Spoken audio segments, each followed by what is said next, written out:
আসসালামু আলাইকুম ওয়া রাহমাতুল্লাহি ওয়া বারাকাতুহু। আশা করছি আল্লাহর রহমতে অনেক ভালো আছেন, আমি ভালো আছি। আছি এখন সৌদি আরবের রিয়াদ শহরের আজিজ এরিয়ায়। এক শরীকে আসলাম কাজের জন্য। আসলে এখানে এসে সৌদি আরবের যে তপ্ত রোদ সেটা অনুভব করলাম।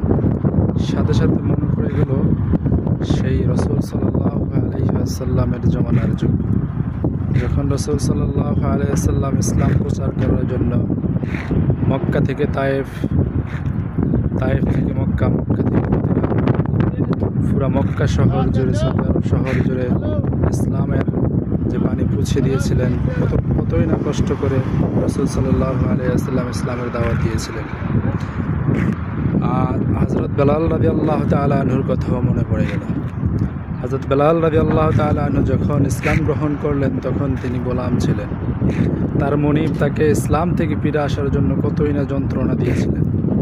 তার মধ্যে একটি যন্ত্রণা হলো কষ্টদায়ক, সেটা হলো হযরত রাসূল সাল্লাল্লাহু আলাইহি ওয়াসাল্লামের সাহাবী হযরত বেলাল রাদিয়াল্লাহু তাআলা আনহুকে উত্তপ্ত মরুভূমির বালুর মধ্যে ছোট ছোট বাচ্চাদেরকে লেলিয়ে দিত, যাতে তারা হযরত বেলাল রাদিয়াল্লাহু তাআলা আনহুকে গলায় রশি বেঁধে উত্তপ্ত বালুর ভিতরে টেনে হেঁচড়ে এক জায়গা থেকে আরেক জায়গায় নিয়ে যায়।